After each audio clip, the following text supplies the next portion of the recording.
I have sort of an array of things that I take for certain situations. If I was going to do a rebreather dive and go down deep, I would probably take Idebenone and probably want to be in nutritional ketosis on top of that. But I think the Idebenone is a cofactor that can make oxidative metabolism function better. Charge up your axons, ready your receptors, and shift your lobes into upper beta phase. You are listening to Smart Drug Smarts, the podcast dedicated to helping you optimize your brain with the latest breakthroughs in neuroscience, nootropics, and psychopharmacology. Hello and welcome to Smart Drug Smarts. My name is Jesse Lawler. I am your host, and this is the 163rd episode of this podcast dedicated to the ongoing betterment of your brain by any and all means at your disposal. This week, we're going to be talking about Idebenone and some related sister compounds. Idebenone is a synthetic compound, but it's one that's pretty closely related to naturally occurring compounds with which you will probably be familiar. To guide us through these biochemical waters, we're going to be speaking again with Smart Drug Smarts alumnus, Dr. Dominic D'Agostino. If you hang around until the very end of the episode, in the Ruthless Listener Retention gimmick, I'm going to be telling you about some recent findings. If you happen to be an insomniac, or if you know somebody that is, there's actually some very distinct things going on within the brains of insomniacs, which, as scientists tease apart what's going on here at a morphological level, might lead to some new and interesting therapies for insomnia, and in the meantime is at least interesting to learn about, probably more interesting than counting sheep if you're looking for something to occupy your brain while you're lying there awake at night. But as usual, let's kick things off first with This Week in Neuroscience.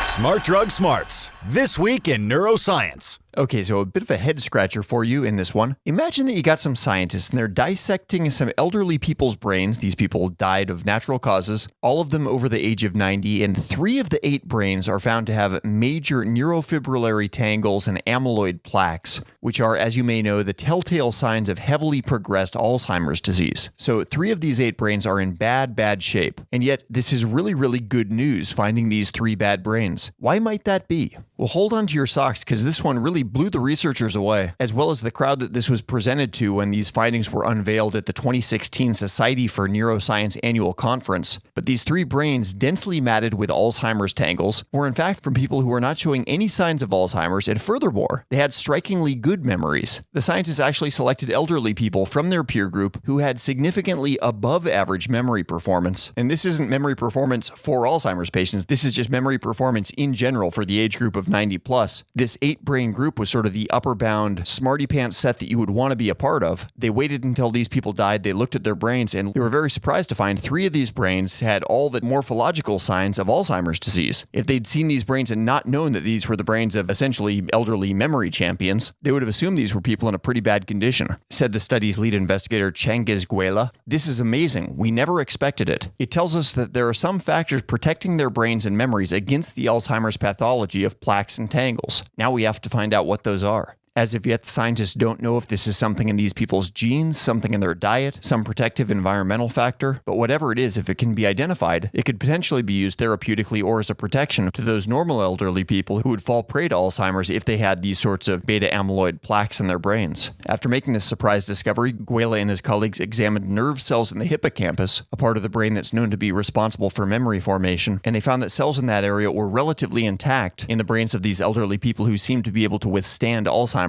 These findings clearly demonstrate the brains of some elderly are immune to the toxic effects of plaques and tangles, said Guela. Guela's lab at Northwestern University is now embarking on a large-scale study to try to find out what these factors are and seeing what it is that's allowing certain people to resist the symptomatic effects of Alzheimer's. Smart Drug Smarts, the podcast so smart, we have smart in our title, twice. Picked up a 5-star review this week from listener Plinian Put in the USA, who says, "This podcast has covered many of the bases that concern not just getting smarter, but overall brain and body health. The questions it asks are on point, and I've never heard so many doctors say, 'Wow, great question.'" Well, thank you. And yes, it is fun to get a great question response from doctors. Lets me know that my reading and prep work have not been in vain, as do things like iTunes reviews and listener shares and people spreading us around on social media, all very much appreciated. So thanks to everybody that's been doing that. It's definitely a big help. Looking forward to continuing to reach more ears and more minds in 2017. One thing I've been thinking about a lot the last couple of weeks, if I ever get around to inventing the time machine that we'd all like to invent, one of the habits I'm going to get into then is at the end of every year, I'm going to collect all the best of articles about the year. So I'm going to go to the end of 2016, fly back to the beginning of 2016, and give myself at the very beginning of the year all the stuff that we get synopsized for us at the end of the year, the best books of 2016, the things you missed in 2016. Give myself all the stuff at the beginning, kind of Marty McFly style, and then start parceling out these to-dos over the course of the year as it happens. What seems like it happens every year is you kind of end the year, you work really hard and sprint through the last couple of months trying to start the next year with a clean slate. And then just about the time that the slate seems like it's almost getting clean, the online world just unloads on you with these lists. And instead of feeling like you've got this nice pristine year kind of stretching off before you, instead you feel like you're 4 months behind catching up on last year's really important stuff. Odds are good I will probably not invent my time machine. So instead I'm just going to try to figure out some way of circumventing that next year. I might actually go on a self-imposed media blackout during the last 2 weeks of the year. But one thing I know about you, because you're listening to this now, is that you are not on a media blackout. So thank you. And if you'd like to get just a little bit more Smart Drug Smarts than you are already, here's my obligatory reminder, smartdrugsmarts.com/newsletter. I will say no more. You've heard it in past episodes. Another URL we like, and one that's good to be aware of if you do want your 2017 taking off like a rocket, is axonlabs.io, where you will find our couple of supplement stacks, Nexus and Mitogen. And Mitogen, for what it's worth, actually contains the star compound in today's episode, Idebenone. Keep that in mind as you're listening to what follows. But Mitogen and Nexus can both be found online over at axonlabs.io. All that said, let's jump on to the interview. Smart Drug Smarts.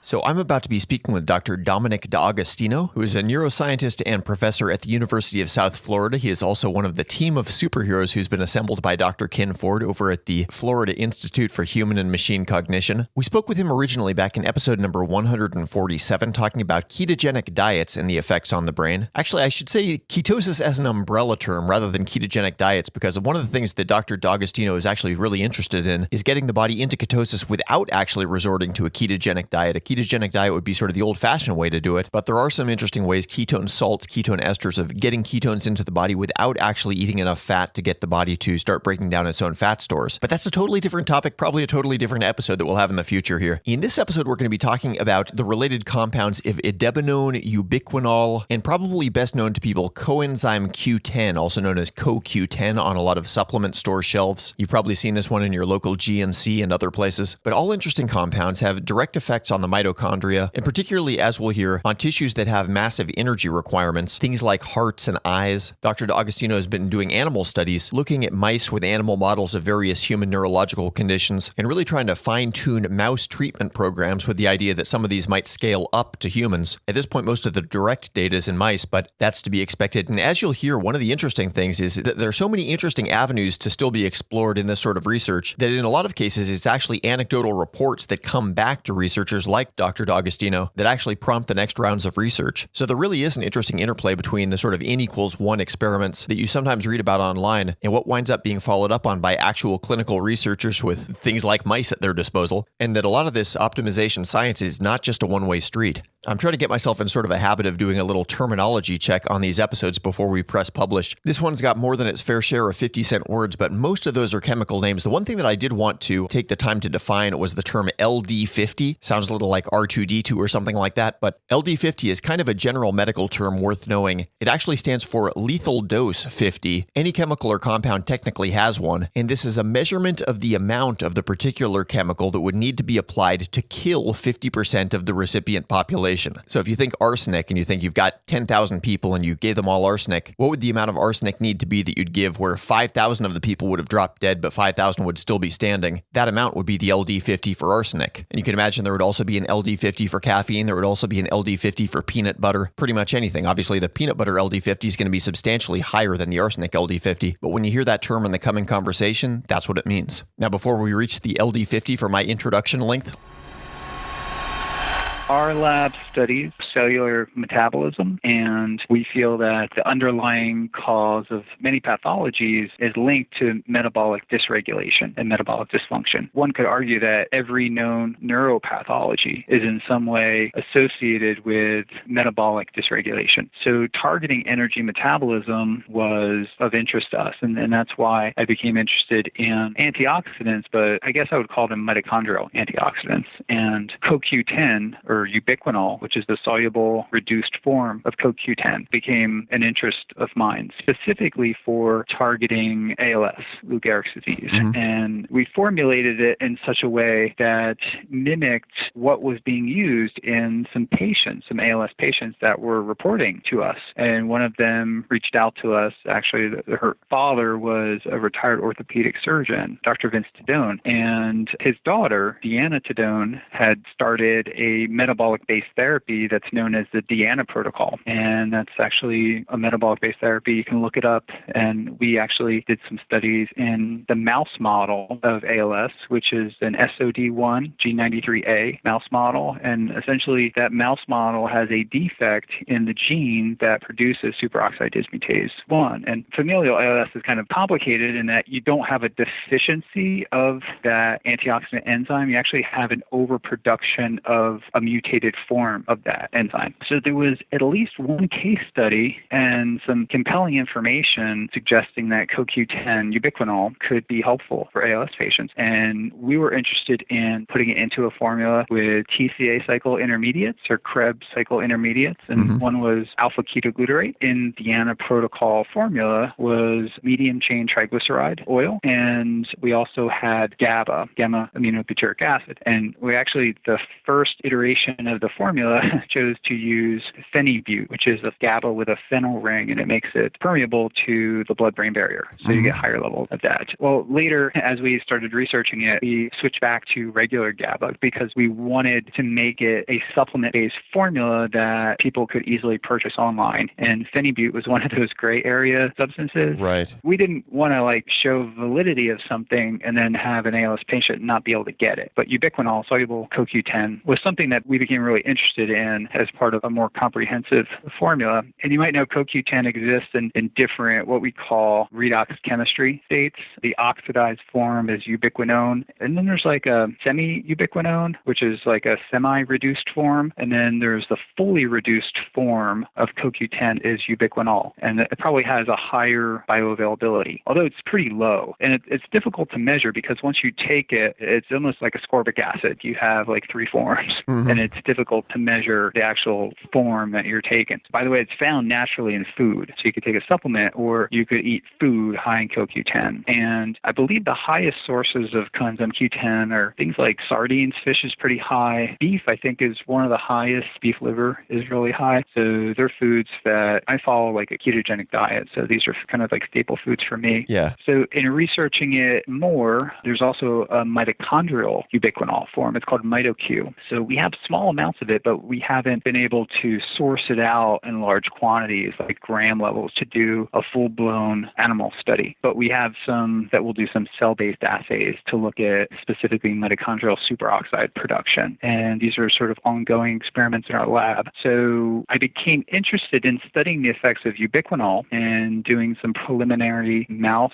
research on the ALS model of mice. We saw that when we incorporated that into a formula, we were kind of mimicking some of the effects that were observed in ALS patients. And I should probably add the dosages that were used in ALS patients were pretty high, like gram levels were being consumed because the bioavailability is really low. But we saw in the ALS mouse model, essentially what we saw was enhanced neuronal score, an enhancement of the different measures of strength, like the grip test strength and the what I would describe as a monkey bar test. It's called the hanging wire test, where you put them on a grid and you turn the grid kind of upside down and you see how long they can stay on it. And then we have a device, it's a treadmill-like device. It's called the Rhoda Rod. And the Rhoda Rod can be used in different ways. You could set it to turn kind of slow flow. So it's kind of like if you could imagine a log on a lake and you're running on the log, it gets taking off like a treadmill, but it's a round thing. And you could set it to turn slow and continuous, and that will measure stamina and endurance, or you could make it accelerating. So as it turns, it increases its acceleration. And so at some point you're going to fall off, and it's just a question of when. Exactly. Like there's no super mouse that could stay on, although the ketone ester ones do really well. But we found that the Deanna protocol formula that had the CoQ10, the mice did better in all those measures. Actually, and there was an extension of survival that was not great, but statistically significant. It was about 10% increase in survival. And for that animal model that has multiple copies of the defective gene, that's pretty significant. The animal model is kind of like the gold standard model. Was that to say that it was longer lived than a normal mouse, or just longer lived than the other animal models of ALS? Yeah, longer lived than the other animals. So with the ALS mouse, and there's different mice, but the SOD1 G93A mouse model has multiple copies of the defective gene that an analogous gene in humans to having the familial form of ALS. And it's interesting, like the mice look perfectly normal up to about 90 days. And between 90 days and 100 days, they start deteriorating very fast. And some of them succumb to the pathology within 2 weeks. But if you could extend it 50 or 60 days, that's like huge. And that's what all these researchers are trying to do. Yeah. And the metabolic-based formula included CoQ10 or ubiquinol. And then we switched to Idebenone when I found out that it was kind of a more potent version, a more bioavailable version of it. Well, we got some pretty good results, remarkable results. So we repeated the pilot study with a larger group of animals, and we got similar effects. So Idebenone, as you know, is considered a drug, and it was developed by a couple pharmaceutical companies, one in Japan, I forget the name of it, Takama or Takeda pharmaceutical company, and they developed it specifically for Alzheimer's disease and for enhancing cognitive function and reversing cognitive defects, more or less targeting the mild cognitive impairment. And it was researched, and there was some publications on it, but when you read the publications, you just get this kind of air of conflict of interest. It was funded by the pharmaceutical companies. The data looked pretty compelling. A Swiss company developed a pharmaceutical that was Idebenone. I forget the name of the pharmaceutical that they named it, but it was essentially Idebenone for neuromuscular diseases. And then clinical trials were performed with Friedreich's ataxia and a muscular dystrophy known as Duchenne's muscular dystrophy. And there was a number of studies that were done suggesting in animal models that it would be effective. So the clinical trials were not as promising as you would hope for. For Friedreich's ataxia in patients that took it, it did not enhance their mobility or motor function scores, but it did have an effect at reducing the cardiac issues that they had, the cardiac myopathy. And that was a very clear effect, that it reduced the deterioration cardiac function. Right. And that probably had a lot to do with the mortality. Yeah. But people, with Friedreich's ataxia typically die of other things, associated with the Friedreich's ataxia. But like if you want a high level of ubiquinol, you would eat the heart muscle, because the heart is a massively metabolic demanding organ. I think it's one of the most metabolic, or maybe the eye is actually one of the most metabolic. That reminds me, actually, the Leber's hereditary optic neuropathy is a condition in Europe where Idebenone is the prescription for this. And it makes sense that there's essentially a metabolic defect in the eye through the neuropathy, and you get a degradation of energy metabolism, and the Idebenone seems to correct for that. So it seems to work when there's a deficiency in mitochondrial electron transport flow. Right. And it seems to correct for that. And I think it would under conditions of kind of the things that I study, which are environmental extremes, whether it be hypoxia, whether it be extreme oxygen toxicity that a Navy SEAL diver would be experiencing. Will it help to preserve and perhaps enhance the bioenergetic capacity of cells under those conditions? So that's kind of what we're studying in addition to the different pathologies. And what about just like a high stress situation, like somebody doing heavy exercise or sustained like marathon run or something like that? I think it would help, but I don't think electron flow probably in a younger person may not be the rate limiting factor. For exercise performance, I think it may be other things like pyruvate dehydrogenase complex, like PDH, is kind of classic with something, maybe other metabolites, lactate and things like that, or accumulation of lactate. So it's a good question. No one has studied it. I'm trying to think back. So we kind of incorporated Idebenone as a cofactor that would enhance a metabolic-based therapy. therapy. But you could call our metabolic-based therapy, which is TCA cycle intermediates and a ketogenic agent, which would be C10 and C8, the medium-chain triglycerides. And then we had GABA. It's not really metabolic. But the idea was to enhance the mitochondrial function with substrate delivery, because it was kind of thought that if you throw substrates in, you're kind of taxing the mitochondria. And if you can enhance electron flow, that was kind of the idea behind using it. So those studies just have not been done. So you have to rely kind of on anecdotal reports. Right. And some of the anecdotal reports influences our research, right? So we got a call from Dr. Vince Tadone that described in detail his daughter before and after the Deanna protocol kind of therapy. And when they ran out of a particular agent, the symptoms came back, and there was enough compelling data to do a university study on the animal model. And I've gotten lots of feedback from ALS patients.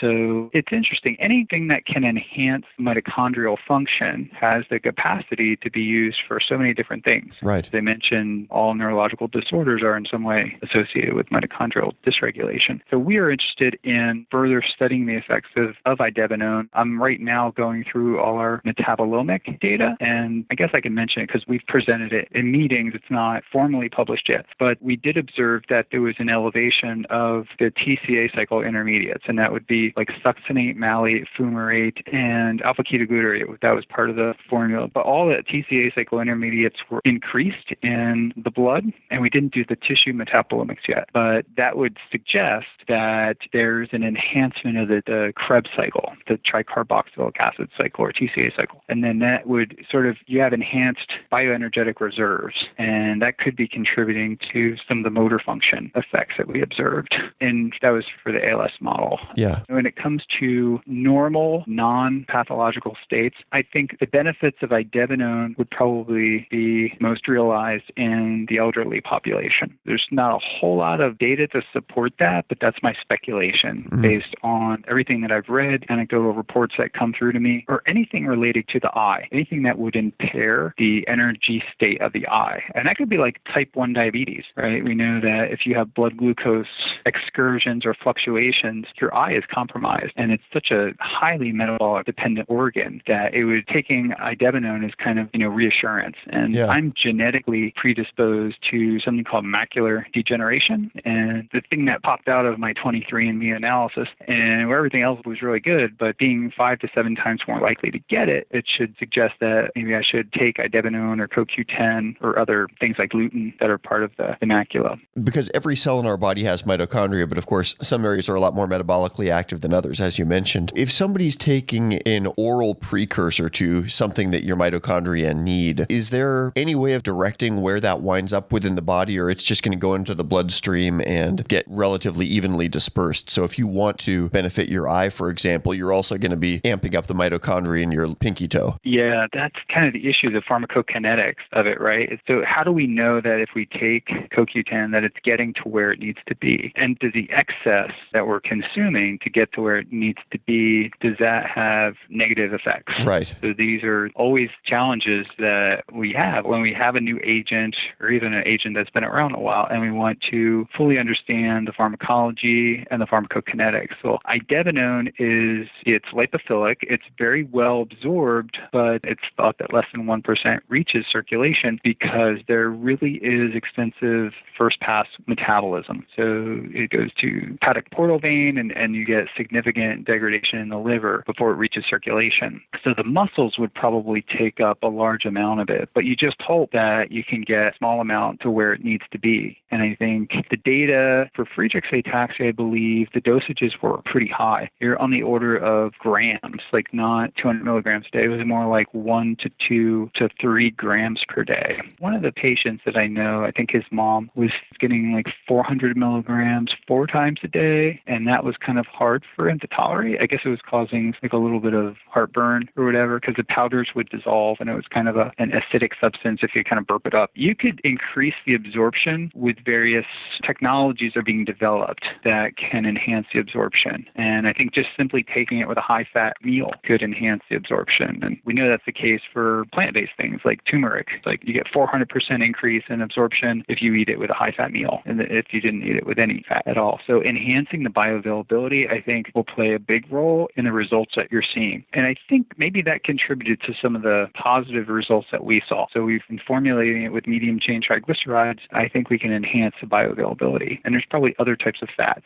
So for substances that are lipophilic as far as getting into your body, I'm wondering if that's an amount of total fat that should be in a person's stomach or sort of the ratio of the fat that's there to whatever else might be there. Like I'll have supplements in the morning, but I typically don't have breakfast in the morning. I'll do an intermittent fasting thing. So I might take some fish oil capsules along with whatever else I'm taking supplement-wise that day. Probably the fat calories in the fish oil capsules are 100% of the calories that I'm going to get for the first couple hours of my day, but it's still not a very large absolute amount. Is that enough to help with the bioavailability of any other fat-soluble stuff that I might be taking? Okay, I think so with some of these things, like for fish oil, for example, if you were to take it in a fasted state, it may be shuttled toward oxidation for energy instead of being incorporated into cell membranes, for example. So with fish oil, it's good to take it with a meal because the meal would supply the energy and it would kind of spare the fish oils for other processes. But it really depends on what kind of supplements you're taking too. If you're looking to enhance bioavailability, so some substances are lipophilic and others are not. So you could impair the absorption of some other supplements.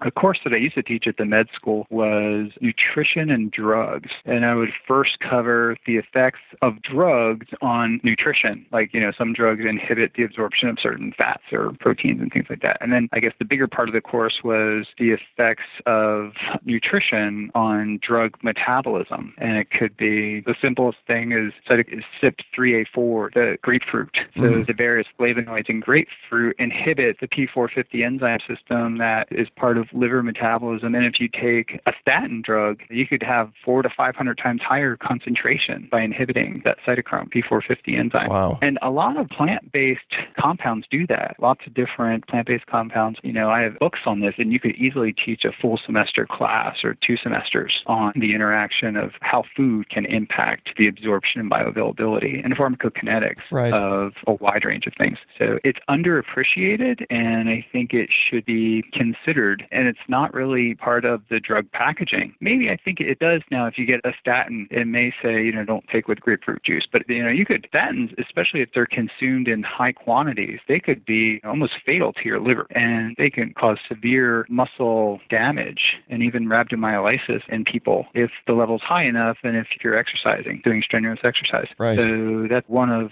dozens of examples I would go through in the class. I think that's kind of an area that I have an interest in researching. There's so many plant-based chemicals out there that have a huge array of positive effects, and many of them just simply work if you inject it intraperitoneally or sub-Q in an animal model, but you can't give it orally. So it's fascinating and interesting to me to develop formulations of these things, suspensions, nanoparticle, lipid emulsions, what have you, and developing those things so they are bioavailable. You could skirt around some of the drug issues too, because there's a lot of plant-based things out there that could probably be as effective or more effective than many of the drugs if they were made bioavailable. Given the advice that everybody gets all the time of eat a variety of fruits and vegetables, sounds like good advice on the face of it. But, when you're getting that variety, it's hard to think of what all the different conflicting factors there are that with if somebody is taking supplements or medications, how you might be affecting that. Yeah, it is. And I don't understand it completely, even though I teach it, and each person can be different too. And now we know that the microbiome can play a huge role in it. But what I do know, for many of the plant-based compounds out there, having at least 20 to 30 to 40% fat in your meal can enhance their absorption and utilization and bioavailability. And is there like a minimum meal size to count? I mean, like a mouthful of food versus a full meal, or does it just kind of scale, like the more the merrier as far as absorption? Yeah, that would kind of depend on what you're hoping to get into your system.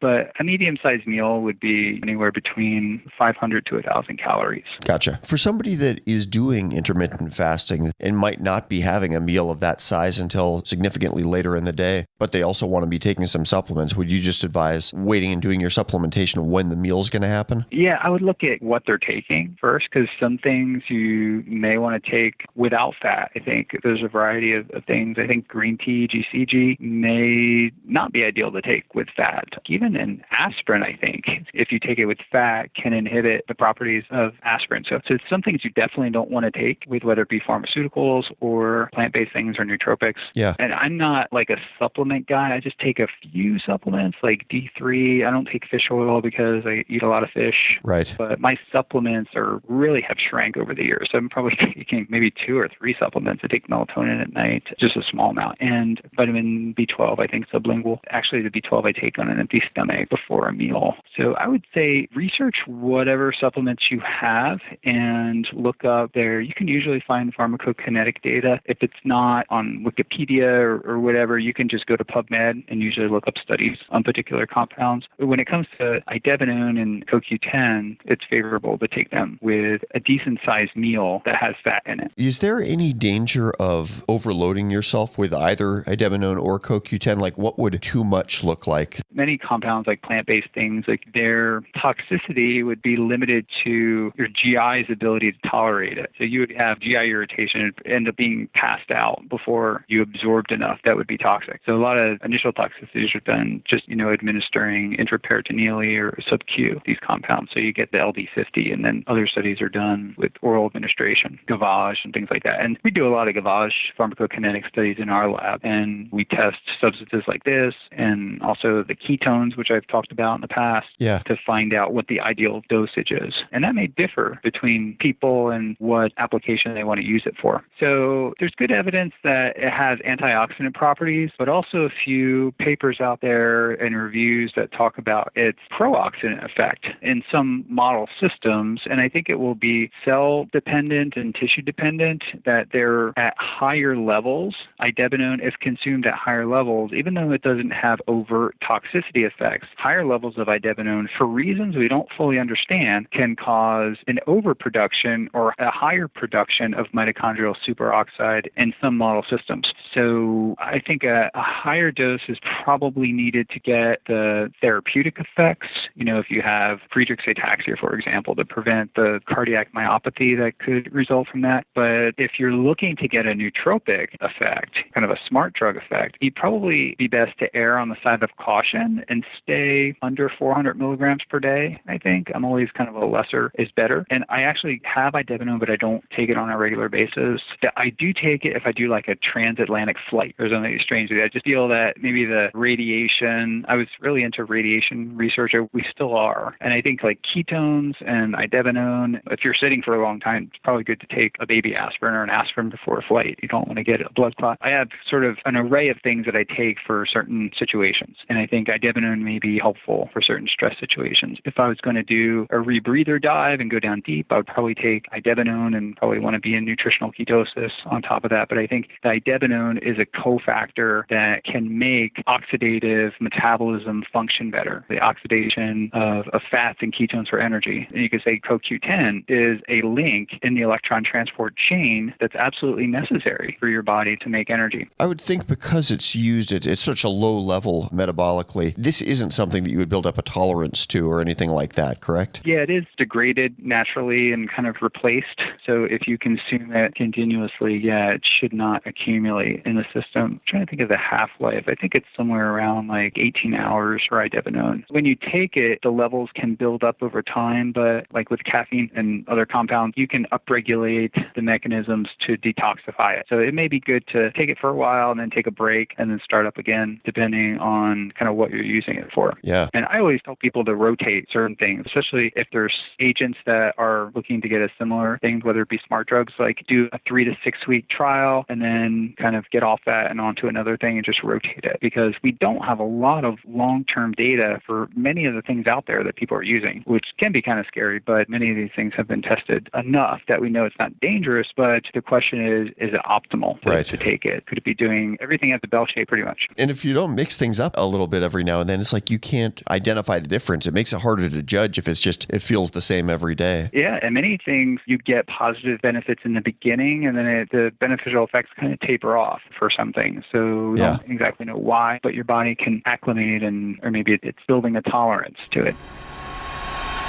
Smart Drug Smarts. So thank you so very much to Dr. Dominic D'Agostino for taking the time for that conversation. After we talked about Idebenone and ubiquinone, CoQ10, we actually went off into the weeds on ketone esters a bit. I deliberated on putting that into this episode, but it seemed like it was just such a separate topic that we'd save that for an episode unto itself. But do not suspect for a moment you've heard the last of Dr. D'Agostino on this podcast. We'll definitely be looking to have him back in the future. In no small part because the way that he approaches science is really fun. He's definitely looking for therapeutic uses and ways that some of these technologies could be used to help people with long-term conditions or disease states, but at the same time, he's trying to figure out how to make deep sea divers perform better at the bottom of the ocean, astronauts perform better in space, and although he may not be willing to admit it on a podcast, I would not be surprised to find out that he's working to help superheroes fight crime better also. But now, moving on from compounds that help keep our metabolism active to brains that just will not deactivate when you want them to, let's do the ruthless listener retention gimmick.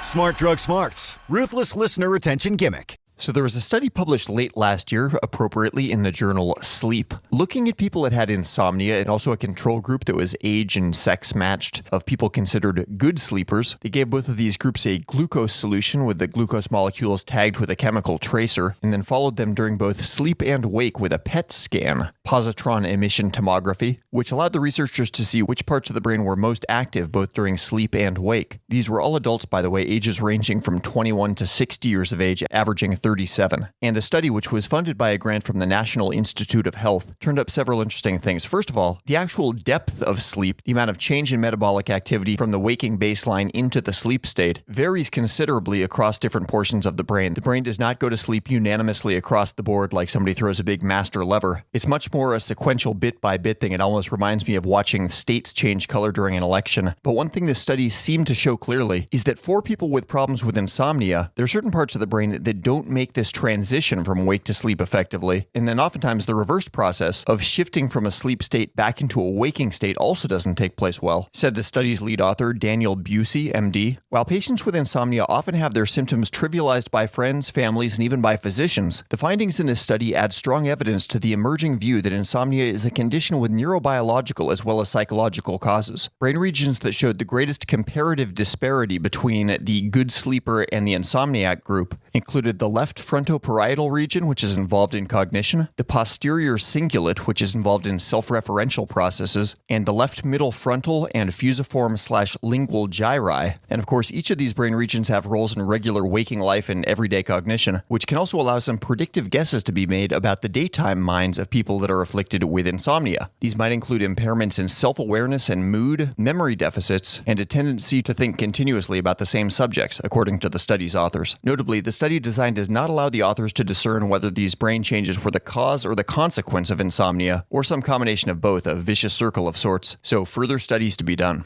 Smart Drug Smarts, where we turn information into sound, into bits, into packet data that turns back into bits and sound, and then into neurotransmitters that release funds that release mail-order synthetic chemicals that cross the blood-brain barrier to release augmented performance from your brain. Okay, so that is officially it. You have made it to the end of episode number 163. Thank you for seeing it through to the finish line. If you're curious about the links to anything that we've talked about here today, you can find all that online at smartdrugsmarts.com/163. In episode number 162 last week, we talked about the gut-brain axis with Scott Anderson, author of the forthcoming book Psychobiotics. And next week, we're going to be talking about placebo and nocebo effects. Yes, it's a real episode. It's not just white noise made to make you think it's an episode. In the meantime, if you're looking for something to do, head over to smartdrugsmarts.com/newsletter and get signed up for the Brain Breakfast, or you can jump over to the bookshelf page on the Smart Drug Smarts website and get yourself set up with some 2017 reading. As for me, I will meet you back here next Friday, same time, same podcast, and with that same unflagging commitment to helping you fine-tune the performance of your own brain. Have a great week, and stay smart.